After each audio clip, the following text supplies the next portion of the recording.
I'm Lance Lysowski, the Sabres beat writer from the Buffalo News here in St. Louis, where the Sabres beat the Blues 4-2. Jason Zucker power play goal was the official game winner. Yuri Kulik added, the most impressive goal of his young NHL career to give the Sabres the separation they needed. The big story was the power play. Tage Thompson scored in the first period. Zucker's game winner, a one-timer from the slot. It's the type of game changer this team has been waiting for all season. They've lost the special teams battle way too often.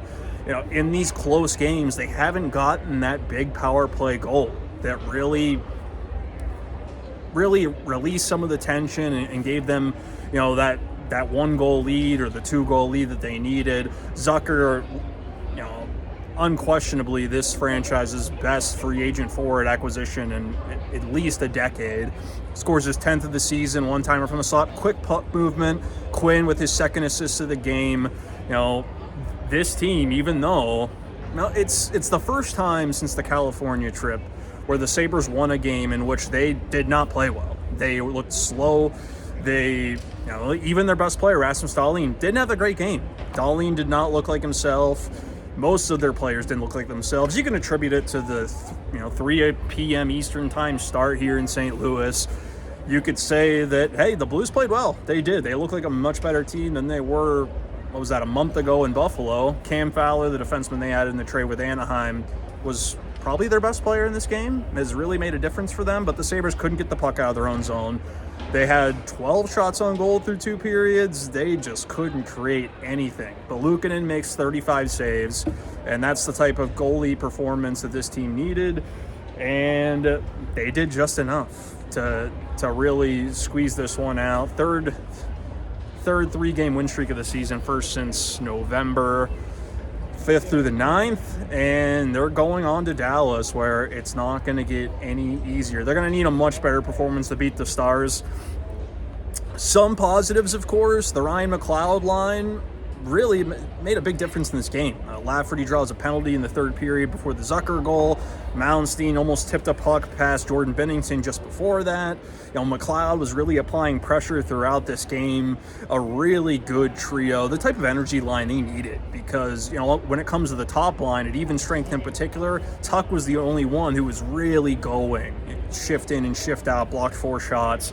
The Cousins line, Dylan Cousins played about 13 minutes. We didn't see much from Peterka. Quinn had 2 assists, both on the power play. He's got 5 points in his last 3 games.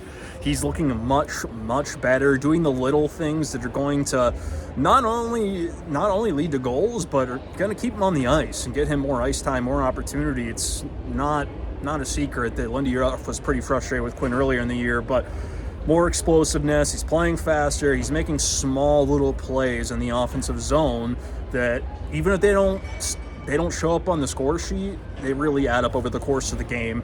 And Kulik, that line with Zach Benson and Peyton Krebs, was arguably the Sabres' best. Again, that's 2 games in a row where they've been really good.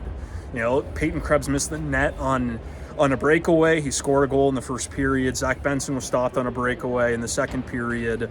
And Yuri Kulik, 7th NHL goal, is one that, you're going to remember that one for a while. Banked the puck off the left wall, skated around 2 Blues, comes down the left wing right here. You can't see it here. I'll show you. Right there. And beats Jordan Binnington 5-hole with a low shot. Secondary scoring was missing earlier in this season. Remember, even when the Sabres won 7-9, they were really riding that top line. They were relying on Thompson, Tuck, at the time Peterka, and now they're getting goals from other areas. They're getting goals from other players. The D-core has been much better now that Samuelsson is back. And even though that group didn't have their best game, the breakouts were a problem. Some of that was on the forward, some of that was just bad passing. Now Lindy Ruff has 3 guys he can trust again. He only had 2 for a little bit. There are some games where he had 1. Now it's 4 guys. He can roll out Dahlin, Power, Byram, and Samuelsson and take some ice time down for that third pair and really rely on Connor Clifton for the PK. So there is still quite a bit of work to do, of course. The Sabres they dug themselves in a hole by dropping 13 in a row. 10-3, it's going to take some time to dig yourself out, but they're getting back to playing a more sustainable brand of hockey that's going to keep you competitive in games, right? Their last 3 games before today, they were averaging only 21.3 shots on goal against. That is a very good number. They allowed quite a bit more this afternoon. Ben didn't break, and see what they can do the rest of this trip. Dallas, Colorado, Vegas, that is quite a murderer's row. Now, those are 3, you could argue those 3 teams are all cup contenders, like legitimately.